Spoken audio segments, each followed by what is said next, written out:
믿음대로 됩니다. 말하는 대로 됩니다. 기도하는 대로 됩니다. 네, 오늘도 설 명절인데요. 이렇게 나오셔서 예배를 드리시는 우리 성도님들의 모습이 참 아름답습니다. 이제 로마서를 잠시 정리하고자 합니다. 이제 전적으로 우리는 타락한 죄인이었음에도 불구하고 예수 그리스도를 믿음으로 의롭다 하심을 받게 되고 이제 하나님과 화목을 누리게 됩니다. 이를 위해서 예수 그리스도께서는 율법 아래서 순종하시고 십자가에서 복종하셨습니다. 이를 통해 얻으신 의로움을 우리들에게 가져다 주셨고 이를 위해서 우리와 연합하셨습니다. 그래서 예수 그리스도와의 연합은 우리에게 생명을 가져다 주었고 이제 우리는 그 생명을 받아 누리게 됩니다. 이제 오늘 본문은 이 그리스도와의 연합을 통해서 우리의 정체성의 변화가 시작되었음을 보여주고 있습니다. 본문 15절을 함께 읽겠습니다. 그런즉 어찌하리요 우리가 법 아래에 있지 아니하고 은혜 아래에 있으니 죄를 지으리요 그럴 수 없느니라. 우리는 원래 율법 아래에 있던 사람들입니다. 율법에 매여져 있다는 것입니다. 율법에서 벗어날 수 없다는 것입니다. 하나님의 말씀이 율법을 지킬 수도 없고 자유롭게 살 수도 없었습니다. 늘 율법 아래에서 정죄를 받으며 살아갔던 것이 우리의 과거의 모습이었습니다. 하지만 이제는 우리는 더 이상 법 아래에 있지 아니하다고 선포하고 있습니다. 은혜 아래에 있다고 말씀합니다. 우리가 어떻게 율법에서 벗어나 하나님의 은혜 아래 거할 수 있게 되었을까요? 그것은 우리의 능력이나 자질이 변한 것이 아닙니다. 율법에서 스스로 벗어날 수 있는 힘을 가지게 된 것도 아닙니다. 바로 예수 그리스도와의 연합 때문입니다. 다시는 율법의 정죄를 받지 않아도 됩니다. 율법의 정죄는 이미 주님께서 십자가에서 다 받으셨기 때문입니다. 그래서 죄를 지을 수 없다고 표현하는 것입니다. 조금 이 말씀을 오해하시면 이제 예수님을 믿으면 죄를 지을 수 없는 그 완전한 상태가 된다 이렇게 오해하실 수 있는데요. 죄를 짓지 못하는 상태가 되는 것이 아니라 죄가 나를 주장할 수 없다는 것입니다. 죄가 나를 통제할 수 없다는 것입니다. 더 이상 죄의 노예로 살아가지 않아도 된다는 것입니다. 이를 16절에서 이제 보충하면서 설명하고 있습니다. 16절을 함께 읽겠습니다. 너희 자신을 종으로 내주어 누구에게 순종하든지 그 순종함을 받는 자의 종이 되는 줄을 너희가 알지 못하느냐? 혹은 죄의 종으로 사망에 이르고 혹은 순종의 종으로 의에 이르느니라. 결국 누구에게 순종하는지에 따라서 누구의 종이 되는지가 결정됩니다. 우리 성도님들께서는 누구에게 순종하고 계십니까? 누구의 종이십니까? 만약 우리가 여전히 율법 아래에 있다면 율법의 정죄를 받고 죄의 종이 될 뿐입니다. 만약 우리가 은혜 아래에 있다면 그리스도를 순종함으로 주님의 종이 되는 것입니다. 우리 성도님들께서는 누구의 종이십니까? 죄의 종이십니까? 아니면 순종의 종이십니까? 정답은 무엇입니까? 바로 순종의 종인 것입니다. 그런데 우리의 모습을 돌이켜보면 어떠하십니까? 순종의 종이라고 말하기가 조금 머뭇머뭇하시진 않으십니까? 스스로 돌이켜보면 나의 죄가 커 보이기도 하고 또 부족한 모습이 떠올려지기도 할 것입니다. 순종의 종이라고 감히 말할 수 없다 이런 생각을 드실 수도 있습니다. 하지만 본문은 이렇게 설명하고 있습니다. 우리는 은혜 아래에 있다는 것입니다. 한번 따라해 보시겠습니까? 나는 은혜 아래에 있다. 네, 한 번 더요. 나는 은혜 아래에 있다. 네, 이것이 바로 믿음입니다. 나는 능력이 없지만 나와 함께 하시는 주님 때문에 할 수 있다는 것입니다. 우리가 어떻게 순종의 종이 스스로 될 수 있겠습니까? 하지만 주님이 함께 하시는데 우리가 어찌 죄의 종이 될 수 있겠습니까? 주님이 내 안에서 역사하고 계시는데 어찌 순종하지 않을 수 있겠습니까? 혹시 어제 제 앞에서 넘어지셨습니까? 오늘 다시 일어나면 됩니다. 혹시 또 오늘 넘어지셨습니까? 다시 일어나면 됩니다. 이것이 어떻게 가능할까요? 왜냐하면 우리는 은혜 아래에 있기 때문입니다. 주님의 은혜는 우리의 죄악, 우리의 연약함, 우리의 어리석음을 다 덮고도 넘을 만큼 크시다는 것을 기억하셔야 합니다. 놀랍지 않으십니까? 와, 어떻게 내가 순종의 종이 될 수 있을까? 어떻게 내가 죄에서 벗어날 수 있을까? 어떻게 죄와 대적하고 싸울 수 있을까 하는 것입니다. 사실 이것보다 놀라운 기적은 없습니다. 심지어 죽은 사람이 다시 살아난다 할지라도 우리가 순종이 되었다는 사실은 더욱 놀라운 것입니다. 이제 어떠한 마음이 드십니까? 어떠한 생각이 드십니까? 한마디로 감사 아니겠습니까? 바울도 우리와 같은 마음이었던 것 같습니다. 17절 앞부분을 보시면 하나님께 감사합니다 이렇게 이야기하고 있는데요. 우리는 왜 하나님께 감사해야 할까요? 17절과 18절을 함께 읽겠습니다. 하나님께 감사하리로다. 너희가 본래 제 종이더니 너희에게 전하여 준 바 교훈의 본을 마음으로 순종하여 죄로부터 해방되어 의에게 종이 되었느니라. 그러니까 여기서도 우리는 원래 제 종이었다고 말합니다. 그런데 이제는 의의 종이었다고 또 말씀합니다. 여기서 중요한 표현이 등장하고 있는데요. 제 종에서 의의 종이 될 수 있었던 비결을 제시합니다. 그것이 무엇입니까? 17절 뒷부분을 보시면 교훈의 본을 마음으로 순종했다는 것입니다. 여기서 이제 순종이라는 표현이 등장하는데요. 어떤 것을 순종했습니까? 다시 한번 말씀을 자세히 보시면 교훈의 본을 순종했다는 것입니다. 결국 여기서 교훈이라는 것은 예수님의 순종을 보여주고 있습니다. 예수님의 순종을 통해서 우리의 불순종을 돌이켰다는 것입니다. 그렇다면 교훈의 본이라는 것도 예수님의 순종을 본받았다는 것입니다.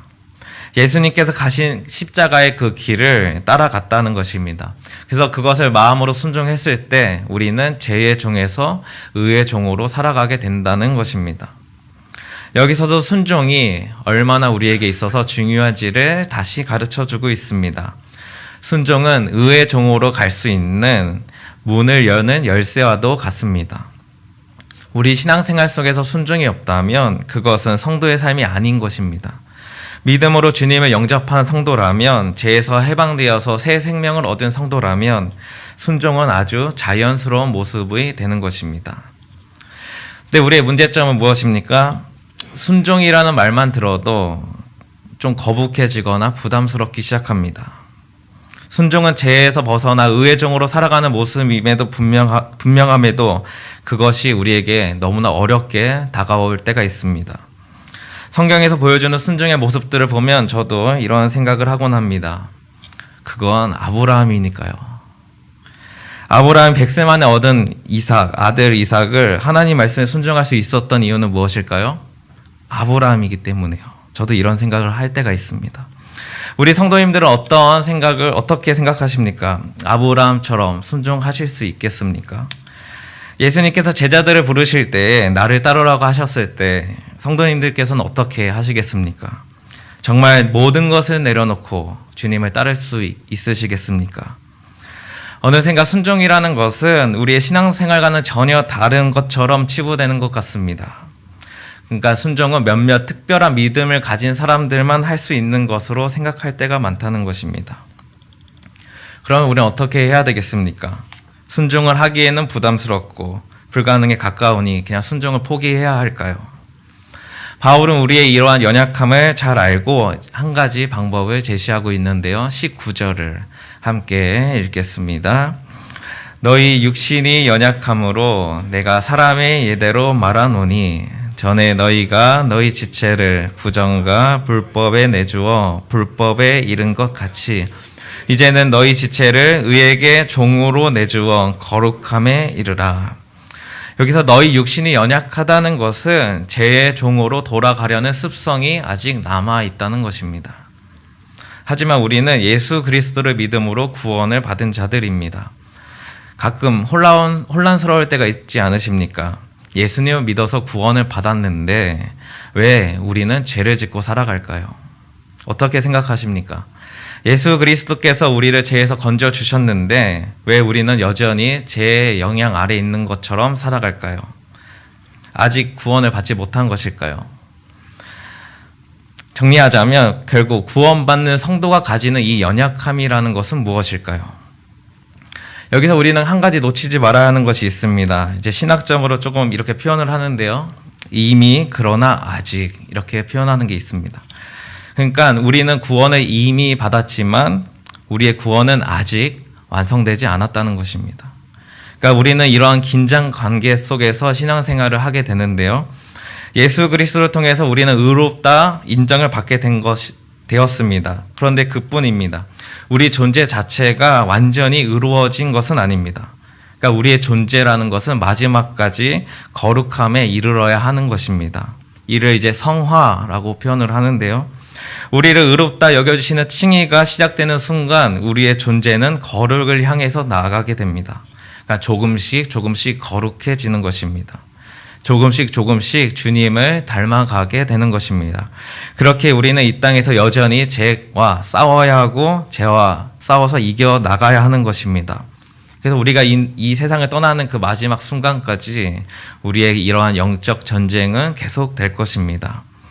이러한 연약함을 잘 알고 있는 바울도 로마서 서두에서부터 우리는 모두 죄인에 불과했다. 이 사실을 반복적으로 기술하고 있습니다. 그 이유는 결국 우리 스스로의 힘으로는 안 된다는 것입니다. 오직 예수 그리스도의 은혜밖에 없다는 것입니다. 바울은 그래서 이러한 영적 전쟁 가운데서 승리할 수 있는 비결을 제시하는데요. 예수님의 순종을 본받아 살아가는 방법을 보여줍니다. 결국 의에게 종으로 내주어 거룩함에 이르러야 한다는 것입니다. 다른 말로 의의 종이 되어야 한다는 것입니다. 종이 되시겠습니까? 의의 종이 된다는 것은 어떤 의미일까요?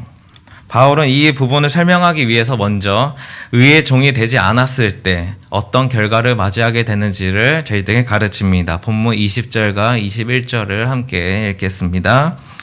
너희가 죄의 종이 되었을 때에는 의에 대하여 자유로웠느니라. 너희가 그때에 무슨 열매를 얻었느냐? 이제는 너희가 그 일을 부끄러워하나니 이는 그 마지막이 사망임이라. 여기서도 죄의 종이 되기 전의 상태를 또다시 언급합니다. 그러니까 기억하셔야 합니다. 의의 종이 되지 않는다면 그것은 죄의 종에 불과하다는 것입니다. 중간 지대는 없습니다. 모든 사람은 죄인이었고 죄의 종이었습니다. 이것에서 벗어날 수 있는 유일한 방법은 예수 그리스도밖에 없습니다. 그때서야 우리가 의의 종이 되는 것입니다. 그러니까 의의 종이 되지 않았다면 여전히 우리는 죄의 종으로서 죄를 짓고 멸망을 받을 수밖에 없는 그런 운명을 가진 것뿐입니다.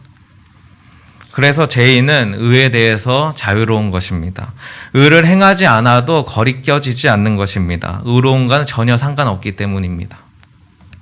의로움이라고는 전혀 찾아볼 수 없는 것이 바로 죄인의 실존이기 때문입니다. 그러니까 다른 말로 표현하자면 그리스도를 더 이상 의존하지 않는 것입니다. 그리스도를 더 이상 따라가지 않는 것입니다.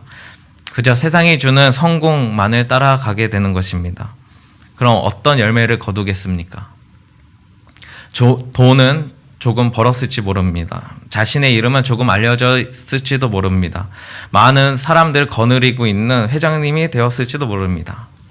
그러나 의의 종으로 살아가는 자들에게는 이 모든 것들은 부끄러움에 불과합니다.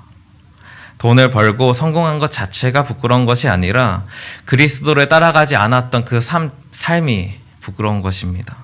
주님의 말씀대로 살지 못했던 것이 부끄러운 것입니다. 우리 그리스도인들은 가진 것이 없어도 배운 것이 없어서 부끄러운 것이 아닙니다. 아무리 많이 가지고 많이 배웠다 해도 죄의 종으로 살아간다면 그것이야말로 진정한 부끄러움인 것입니다. 그 이유는 마지막은 사망이기 때문입니다. 죽음을 향해서 달려갔기 때문에 그것은 부끄럽고 미련하고 어리석은 일인 것입니다. 그래서 우리는 세상 사람들의 성공과 부와 명예를 부러워할 필요가 없습니다. 그것의 마지막은 사망이기 때문입니다. 사망을 부러워하시겠습니까? 멸망을 따라가시겠습니까? 이제 바울은 우리의 변화된 정체성, 의의 종으로 살아가는 것이 무엇인지를 분명하게 보여주는데요. 22절과 23절을 함께 읽겠습니다. 그러나 이제는 너희가 죄로부터 해방되고 하나님께 종이 되어 거룩함에 이르는 열매를 맺었으니 그 마지막은 영생이라. 죄의 싹은 사망이요 하나님의 은사는 그리스도 예수 우리 주 안에 있는 영생이니라. 이제 우리는 어떤 사람들입니까? 죄에서 해방되었습니다. 하나님께 종이 됩니다. 죄의 종에서 의의 종이 된 것입니다. 그런데 다시 한번 제가 질문을 드리고자 합니다. 종이 되시겠습니까? 오늘 본문에서는 특히 종이라는 단어를 아주 반복적으로 사용하고 있는데요. 그만큼 오늘 설교의 핵심이기도 합니다. 예전에는 목사님들을 뭐 주의 종님 뭐 이렇게 부르시는 분도 있었는데요. 뭐 종이면 종이지 무슨 종님이냐 이렇게 또 말씀하시는 분도 있었고요. 결국 종이라는 것은 무엇입니까? 신분이라는 것인데요. 신분. 자기 의사 결정권이 없는 사람이 바로 종입니다. 그냥 주인 말 한마디에 움직이고 있는 로봇이라고 생각하는 것이 바로 종입니다. 그래서 하나님의 종이 되시겠습니까? 왜 오늘 본문에서는 종이라는 이 이미지를 자꾸 언급하고 있을까요? 그것은 순종과 깊은 연관이 있기 때문입니다. 순종은 종이 할 수 있는 것입니다. 자신의 정체성이 종이 되어야 순종할 수 있기 때문입니다.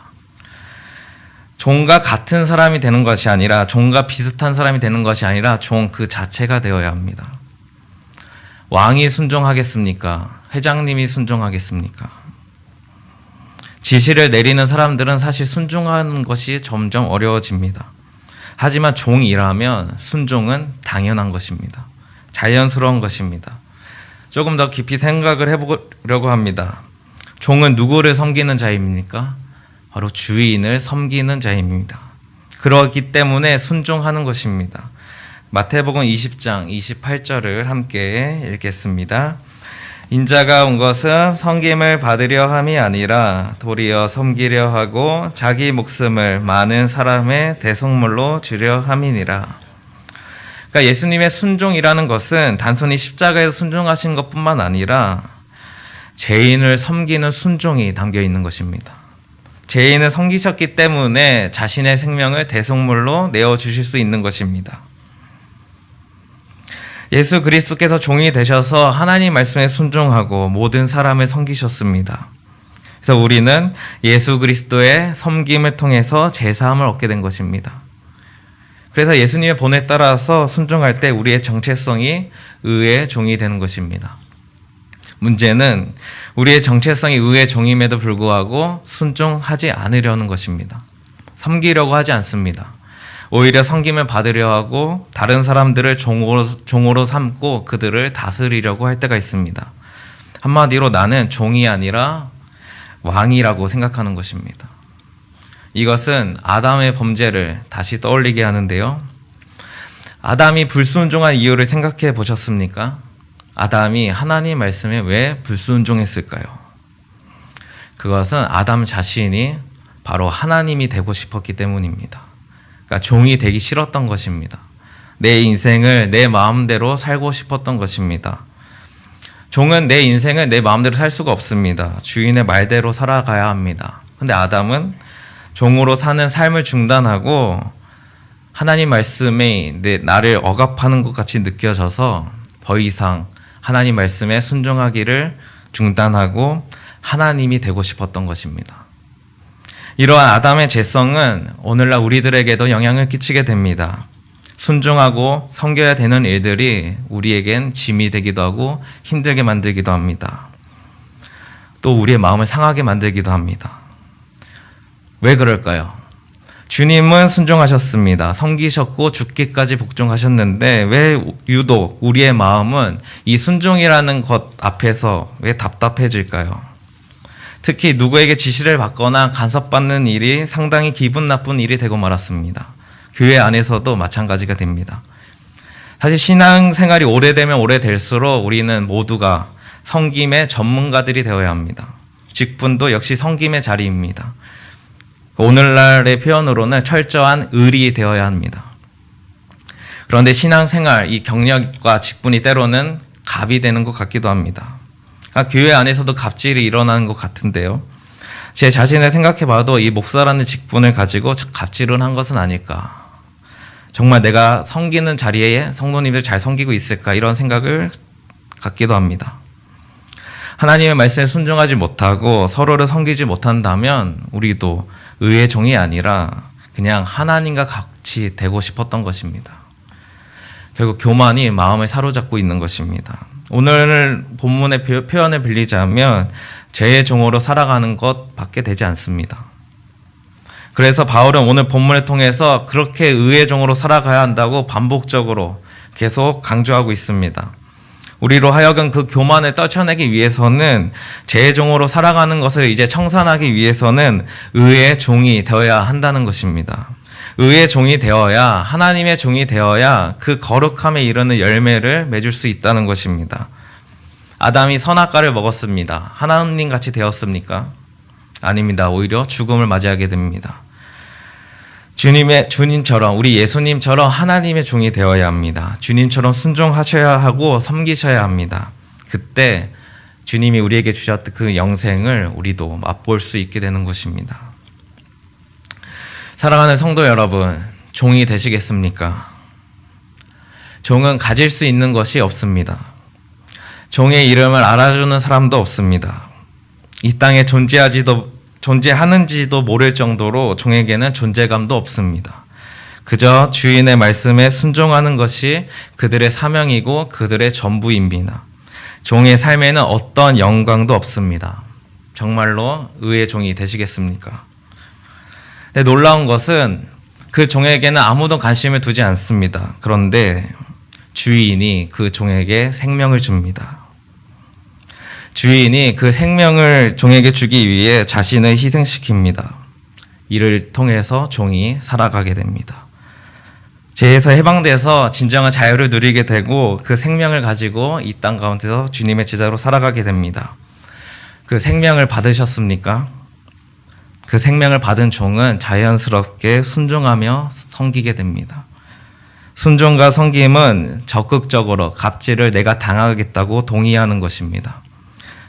주님께서도 스스로 갑질을 당하시기로 결단하시고 이 땅에 오신 것입니다. 종이 되기를 거부하고 왕이 되려는 교만은 결국 사망밖에 없습니다. 종이 되는 것이야말로 최고의 은사이고 최고의 선물입니다. 왜냐하면 은혜 아래에 있다는 증거이기 때문입니다. 영생을 소유하고 있다는 증거이기 때문입니다. 사랑하는 성도 여러분, 주님은 다 알고 계십니다. 우리의 그 억울한 것이 있다면 그것도 다 알고 계십니다. 우리는 그것으로 충분합니다. 어떤 주인이 종을 위해서 생명을 버리시겠습니까? 우리는 사랑받는 종입니다. 우리 모두 의의 종이 되셔서 주님의 은혜를 맛보고 사랑받는 종이 되시기를 기도드립니다.